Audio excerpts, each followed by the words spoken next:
have started the last unit that is the emerging trends of the information technology. और उससे related हमने बहुत सारे पार्ट्स को डिस्कस कर लिया. The next emerging trends of the IT is IoT. That stands for Internet, I for Internet, O for off, and T for things. Internet of Things. IoT stands for Internet of Things. Now, what do you understand by Internet of Things? Internet of Things का means क्या होता है? Internet of Things का means है, it describes the network of the physical object. It is a network of physical objects. कुछ physical objects हैं, उसका हमने एक network establish किया है, यानी इन objects को आपस में connect किया है. अब ये physical object basically है क्या? इनके अंदर क्या होता है? It is a combination of hardware and software. ये physical objects में hardware और software का combination है, यानी it is a machine, but it contains some sensors, hardware and software. ये ऐसे objects हैं जिनके अंदर कुछ sensors हैं. That sensors are in the form of embedded form. Embedded means इसके अंदर inbuilt हैं, included है, and that sensors are directly connected with their hardware and software. यहाँ hardware का means हो गया their processor as well as their memory, और software का means है operating system और drivers जो उसको run करा रहे हैं. ये सेंसर बेसिकली क्या करते हैं? ये फिजिकल एनवायरनमेंट में रहते हैं और सेंस करते हैं फिजिकल एक्टिविटीज को, फिजिकल फिनोमेना को. जैसे टेम्परेचर है तो कितनी हीट जनरेट हो रही है, कितना कूल है, उसको हम सेंस करते हैं. उसके बाद जो भी डेटा ये सेंसर्स कलेक्ट करते हैं, उसको कलेक्ट करने के बाद ये वो सेंसर्स किसको प्रोवाइड करते हैं? हार्डवेयर को. तो अगर हम इसका एक फिजिकल डायग्राम, ब्लॉक डायग्राम की फॉर्म में देखें तो बेसिकली सेंसर्स होते हैं. इन सेंसर्स की कनेक्टिविटी जो होती है हमारे हार्डवेयर से होती है. हार्डवेयर जो है इसमें प्रोसेसर भी होता है और मेमोरी भी होती है, और इसको ऑपरेटिंग सिस्टम गाइड करता है, यानी रन कराता है.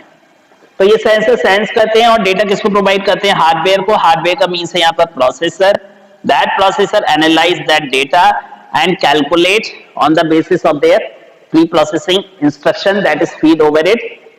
After the calculation, after the analysis, जो भी रिजल्ट जनरेट हो रहे हैं that will store over the memory part. उसे हम मेमोरी पार्ट में स्टोर करा देते हैं. And that all activities will be perform by that instruction, set of instruction, जिन्हें हम इनका ऑपरेटिंग सिस्टम कहते हैं. बेसिकली इंटरनेट ऑफ थिंग्स को क्यों बनाया गया? इंटरनेट ऑफ थिंग्स का जो मेन पर्पस है, the main purpose of internet of things is to share the information, to communicate. To share means to communicate. Communication purpose के लिए इनको डिजाइन किया गया है. And during their conversation, during their communication, they will share their objects, they will share their things with each other. So Internet of Things has evolved. जो आपका IoT है, Internet of Things है, that is the resultant of convergence of technology.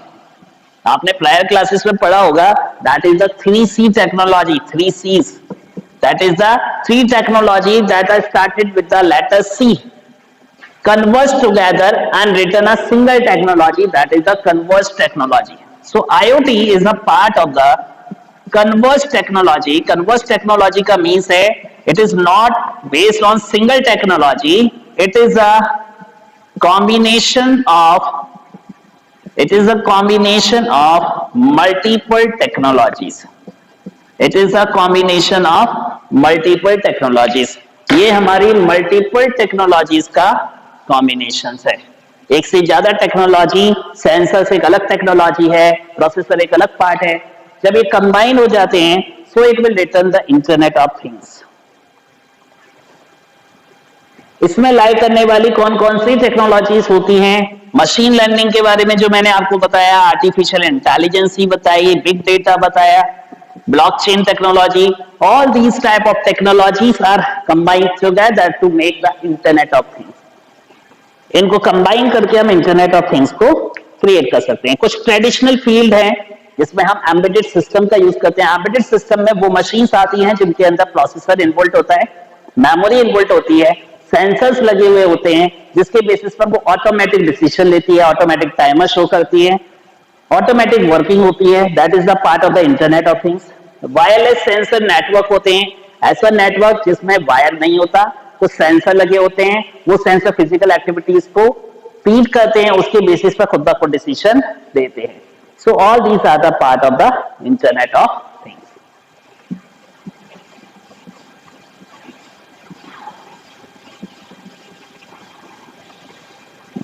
और internet of things का जो सबसे best part है, internet of things के बेसिस पर कुछ ऐसी सिटीज हैं जो इंटरनेट ऑफ थिंग्स को हमने वहां पर अप्लाई किया, यानी लार्ज स्केल पर यूज करती हैं. The city that uses internet of things at large scale. Large scale का मीन्स है बिना इंटरनेट ऑफ थिंग्स के उनका काम नहीं चल सकता. That city are known as today smart cities. तो हमारा जो नेक्स्ट टॉपिक होगा that is the smart cities, that we will discuss in our next class. Thank you.